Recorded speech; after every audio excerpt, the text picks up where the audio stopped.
आज के टाइम में ना न्यू बुलेट से ज़्यादा लोग पुरानी बुलेट परचेज़ कर रहे हैं। अगर आपको सेकंड हैंड बुलेट लेनी है, आपको नॉलेज नहीं है कि क्या कुछ चीज़ें चेक करनी चाहिए। कई भाई ना कमेंट करते रहते हैं भाई सेकंड ओनर है, थर्ड ओनर है, फोर्थ ओनर है, लेनी चाहिए या नहीं। सबसे पहला डॉक्यूमेंट तो आता है भाई, और लुक चेक कर लो। लुक बताना आप कमेंट करके कैसी लुक आ रही है। हाँ जी, तो कैसे आप सब, आई होप कि आप सब अच्छे होंगे। Welcome back to new vlog. तो आज एक इन्फॉर्मेटिव व्लॉग आपके लिए लेके आ गया भाई, और आज आपको इन्फॉर्मेशन शेयर करेंगे। जो भी भाई 2026 में सेकंड हैंड बुलेट लेने की सोच रहे हैं ओल्ड स्टैंडर्ड, तो उनको बहुत सारे डाउट रहते हैं भाई। कौन से डॉक्यूमेंटेशन पूरे होने चाहिए बुलेट के लेते टाइम, क्या कुछ देखना चाहिए, कैसे आप चेक कर सकते हो डॉक्यूमेंट, और यानी कि क्या चीज़ होनी चाहिए जिससे आपको यानी कि कोई दिक्कत ना हो आगे इन फ्यूचर डॉक्यूमेंट में। तो आज आपको सारा कुछ डिटेल में शेयर करेंगे भाई। जब मैं बुलेट लेके आया था तो मैंने क्या क्या डॉक्यूमेंट चेक करे थे। अगर आपको बुलेट लेनी है तो आपको कौन से डॉक्यूमेंट चेक करने हैं। एक भाई का कमेंट आ रहा था तो मैंने सोचा कि चलो व्लॉग बना ही देता हूँ भाई, क्योंकि ये कमेंट एक भाई नहीं किया, पर यही सेम डाउट ना बहुत सारे लोगों के हैं भाई, जिन्होंने कभी बुलेट परचेज़ नहीं करी, फर्स्ट टाइम बुलेट परचेज़ करें या बाइक परचेज़ करें या गाड़ी परचेज़ करें, सेम ही प्रोसेस होता है भाई। तो आज आपके लिए इन्फॉर्मेटिव व्लॉग रहने वाला है।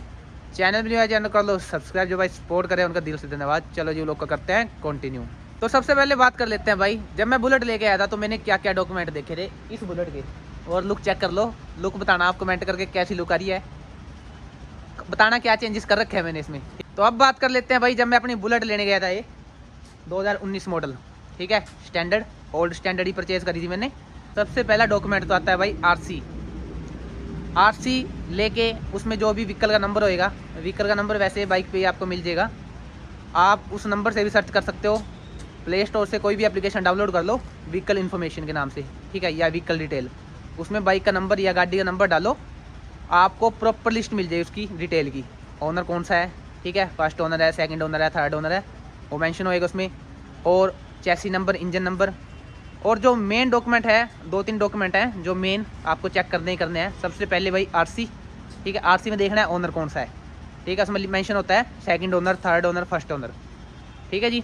उसके बाद बात कर लेते हैं भाई, आपको उसका देखना है इंश्योरेंस आप ऑनलाइन भी चेक कर सकते हो, अगर उसके पास कॉपी वगैरह नहीं है, ठीक है, हार्ड कॉपी नहीं है, तो आप ऑनलाइन गूगल पे ना, या गूगल पे जाओ या प्ले स्टोर पे जाके ना व्हीकल इन्फॉर्मेशन के नाम से, व्हीकल डिटेल के नाम से ऐप डाउनलोड कर लो, उसमें व्हीकल का या बुलेट का या बाइक का नंबर एंटर करो, तो आपके पास सारी डिटेल हो जाएगी। कब एक्सपायर होएगा इसका इंश्योरेंस, कब किया है, कितना टाइम हो गया एक्सपायर हुए, ठीक है। और अब तीसरे नंबर पे बात कर लेते हैं भाई, आपको उसके चेक करने हैं चलान वगैरह, कि उसका कोई चलान ना हो, पेंडिंग चलान ना हो, क्योंकि आपको पता है भाई, खासकर बुलेट की बात कर रहा हूँ मैं, जब बुलेट लेने जाते हैं आपको पता ही है मार्केट में कितने ज़्यादा चलान हो रहे हैं बुलेटों के। तो लोग क्या करते हैं भाई, अगर किसी भाई का चलान हो गया ना तो वो बर्तन नहीं है, 10,000 का, 15,000 का, 20,000 का, 25,000 का, जितने का भी चलान हो गया वो सोचेगा चलो चलने दो, अभी क्या जरूरत है।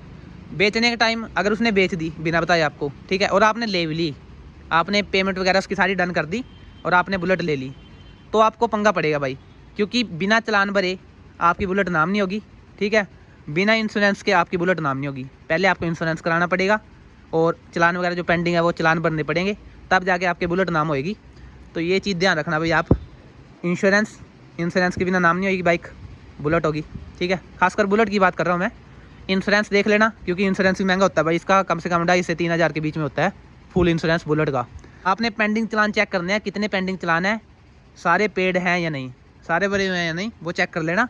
अगर आपको लग रहा है कि किसी ने भरा नहीं भाई चलान, जिसके नाम से भी चलान है, तो जिसके पास बुलेट है भाई उसको बोलो पहले चलान भर के दे, उसके बाद बुलेट लूँगा, क्योंकि भाई आपके गल पड़ जाएगा वो, अगर आपने ले ली, पेमेंट वगैरह कर दी, ठीक है, बाद में नहीं कोई पूछता भाई, ठीक है ना।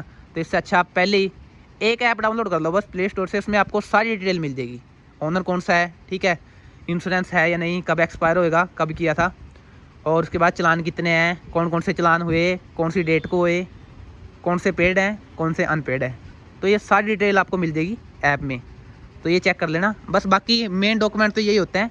और उसके बाद बात कर लेते हैं भाई, अगर आपको सेकंड हैंड बुलेट लेनी है, आपको नॉलेज नहीं है कि क्या कुछ चीज़ें चेक करनी चाहिए, तो उस पर मैंने एक स्पेशल व्लॉग बना रखा है अलग से, ठीक है, वो चेक कर लेना, मेरे चैनल पे पड़ा है, how to buy old Bullet, इस नाम से मेरे चैनल पे व्लॉग पड़ा है भाई, वो चेक कर लेना, फुली डिटेल व्लॉग बना रखा है, क्या चीज़ें चेक करनी है उसमें, कैसे कहाँ से क्या पता लगेगा, इंजन का कैसा पता करें, ठीक है, चैसी वगैरह एक्सीडेंटल है या नहीं, कैसे सीन है, सारा कुछ आपको उस व्लॉग में बता रखा है मैंने। तो वो लोग चेक कर लो चैनल पे जाके, उससे आपको आइडिया हो जाएगा कि अगर आपको बुलेट लेनी है तो क्या क्या चीज़ें आपको देखनी चाहिए सेकंड हैंड बुलेट लेते टाइम, ठीक है। तो ये इन्फॉर्मेशन थी भाई भाइयों के लिए जो सेकंड हैंड बुलेट लेने जा रहे हैं। और एक सबसे लास्ट मेन बात जो रह गई थी भाई, आप जो बुलेट लेने जा रहे हो या बाइक लेने जा रहे हो, गाड़ी लेने जा रहे हो, उसका चेक कर लेना कि उस पर कोई लोन वगैरह ना हो।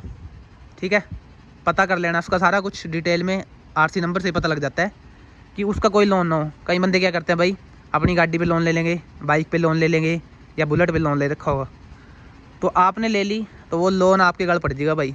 ठीक है, तो इससे अच्छा आप पहले क्लियर कर लेना कि लोन वगैरह ना हो। बंदे से ही डायरेक्ट पूछ लेना, वैसे कोई दिक्कत नहीं है। ठीक है, अगर इन केस आपको लगता है कि हाँ इस पर लोन है तो भाई उस पंगे में मत फंसना, उसको बोलो पहले लोन क्लियर करो भाई, उसके बाद पेमेंट करेंगे, उसके बाद बुलेट लेके जाएंगे। सबसे पहले आपने लोन क्लियर कराना है, उसके बाद ही बुलेट लेनी है। कई भाई ना कमेंट करते रहते हैं भाई सेकंड ओनर है, थर्ड ओनर है, फोर्थ ओनर है, लेनी चाहिए या नहीं। भाई देखो, ओनर मैटर नहीं करता। क्या पता अगला बंदा किस प्रॉब्लम की वजह से बेच रहा है, क्या उसकी यानी कि मजबूरी है। कईयों की मजबूरी भी होती है भाई, ठीक है, फाइनेंशियल प्रॉब्लम वगैरह। तो ओनर मैटर नहीं करता, आपने बस कंडीशन चेक करनी है।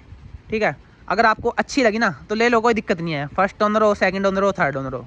हाँ, इतना हो सकता है कि आपके ना ओनर के हिसाब से थोड़े पैसे डाउन हो जाएंगे, बस, वो भी ज़्यादा नहीं। अगर कंडीशन ब्रांड न्यू है फिर ओनर मैटर नहीं करता भाई, कंडीशन और मॉडल मैटर करता है। अगर आपको ज़्यादा ही डल कंडीशन लग रही है, ठीक है, या डाउन मॉडल है, तो ओनर मैटर करता है। फोर्थ ओनर, फिफ्थ ओनर, तो उस हिसाब से यानी कि उस बुलेट की वैल्यू कम हो जाएगी। ठीक है, तो ये चीज़ आप देख लेना। मेरे हिसाब से फर्स्ट, सेकंड, थर्ड ओनर तक ले लो, कोई दिक्कत नहीं है। फोर्थ, फिफ्थ हो रही है तो उस हिसाब से फिर उसकी वैल्यू भी कम करो भाई। ठीक है ना, तो ये सीन है ओनर का। और सारी चीज़ें मैंने आपको डिटेल में बता दिया भाई। आरसी ओनर चेक कर लेना आरसी में, ठीक है। उसके बाद इंश्योरेंस, ठीक है। पोल्यूशन तो चलो हो जाता है, देखो पोल्यूशन की इतनी कोई दिक्कत वाली बात नहीं है। 100-150 रुपये, 200 रुपये दे के जहाँ मर्जी करा लो, 1 साल का करके दे देंगे वो कोई दिक्कत वाली बात नहीं है। मेन जो है, नाम करने से पहले आपको डॉक्यूमेंट चेक करने हैं। बुलेट पे लोन ना हो कोई, आरसी चेक कर लेना ओनर वगैरह, उससे आपको आइडिया हो जाएगा कि कौन सा ओनर है। ठीक है, कौन से बंदे के पास है, किसने सेकंड हैंड ली, किसकी यानी कि अपनी है। अगर फर्स्ट ओनर है तो बंदे की अपनी है, सेकंड ओनर है तो बंदे ने ली है किसी के पास से, थर्ड ओनर है तो दूसरे बंदे के पास से दूसरे बंदे ने ली है। ठीक है ना, और उसके बाद बात कर लेते हैं भाई चलान वगैरह, ये चीज़ें चेक करनी है अपने। तो ये डाउट तो मैंने आपके क्लियर कर दिया भाई, आपको इन्फॉर्मेशन दे दिया मैंने।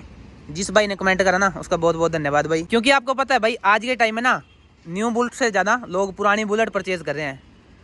तो उनके लिए इन्फॉर्मेशन है ये, उनको ये नॉलेज होनी चाहिए कि क्या क्या डॉक्यूमेंट चेक करें लेने से पहले। ठीक है, और नाम वगैरह तो ईजिली हो जाती है, कोई दिक्कत नहीं है। और एक बात और बता दूं भाई आपको, अगर आपको बुलेट किसी डीलर के पास मिलती है, पता कर लेना, पता ही लग जाता है भाई डीलर है कौन है, क्या सीन है। ठीक है, अगर आपको बुलेट किसी डीलर के पास मिलती है ना, तो उसके पास आपको एनओसी मिल जाएगी। ठीक है, एनओसी से क्या होएगा भाई, डायरेक्ट आपके नाम आ जाएगी बाइक। वो एनओसी निकलवा के रखते हैं। जैसे उन्होंने किसी के पास से बुलेट ली, ठीक है, तो वो क्या करते हैं भाई, जिस बंदे के नाम बुलेट थी ना, उस बंदे से ना एनओसी निकलवा लेते हैं, एनओसी अप्लाई करवा देते हैं भाई, एनओसी निकलवा के दे दे, डॉक्यूमेंट करा के दे दे सारी कंप्लीट। ठीक है, वो एनओसी रखेंगे अपने पास। जब आपने बुलेट लेनी है तो आपको एनओसी दे देंगे, उस एनओसी से बुलेट आपके नाम डायरेक्ट हो जाएगी। आपको कुछ नहीं करना, बस एनओसी लेके जानी है और अपनी फाइल बनवानी है। ठीक है, तहसील में, आरटीओ में, जहाँ भी, वहाँ एनओसी लगानी है, तो डायरेक्ट आपके नाम ट्रांसफ़र हो जाएगी बुलेट। कुछ टाइम बाद, 15-20 दिन, 1 महीने का प्रोसेस होता है, तो डायरेक्ट आपके नाम हो जाएगी बुलेट। तो ये सीन था। और भाई देख लो, फ्रंट वाली मैंने नंबर प्लेट चेंज कर रखी है अभी, बाकी छोटी नंबर प्लेट की ना लुक खतरनाक आ रही है, देख लो, चेक कर लो। न्यू वाली फील आ रही है क्योंकि एक तो शोरूम कंडीशन पड़ी है बाइक की, और ऊपर से भाई अप्लाई फॉर रजिस्ट्रेशन वाले स्टिकर लगा दिए, छोटी प्लेट लगा दी। और बैक की लुक भी चेक करा देते हैं भाई आपको। बैक में लगा रखी है मैग्नेट वाली ब्लैक प्लेट, इस पर भी भाई स्टिकर लगाएंगे अप्लाई फॉर रजिस्ट्रेशन वाले। जब भी कहीं जाना हो या वीडियो वगैरह शूट करनी हो, रील्स वगैरह शूट करनी है, तो यही लगा के शूट करेंगे। अच्छी लुक आती है भाई, देखने में खतरनाक लुक आ रही है। और जिस भाइयों को भी ना मैग्नेट प्लेट चाहिए ना भाई, जल्दी जल्दी डीएम कर लो इंस्टाग्राम पे, फुल एड्रेस सेंड कर देना अपना। मेरे पास अभी पड़े हैं 4-5 पीस पड़े हैं, बनवा दिए थे मैंने और ख़त्म हो गए थे, और मैग्नेट भी अवेलेबल है, तो आप डीएम कर लिया करो भाई। अगर आपकी कोई भी क्वेरी होती है बुलेट से रिलेटेड, कुछ और भी पूछना है, कुछ और भी डाउट है, तो आप डीएम कर लेना। आपका भाई आपके लिए जब भी टाइम लगेगा ना, तो इन्फॉर्मेशन जो भी होगी वो शेयर कर देगा। जो भी आपको हेल्प चाहिए तो ज़्यादा से ज़्यादा हेल्प कर दूँगा भाई आपकी मैं। तो आप कमेंट करना आपको इन्फॉर्मेशन कैसी लगी भाई ये। और ये इन्फॉर्मेशन स्पेशल उन भाई के लिए बनाई है जो न्यू को छोड़ के ना पुरानी लेने के सोच रहे हैं, कि उनको पुराने वाले फीचर चाहिए।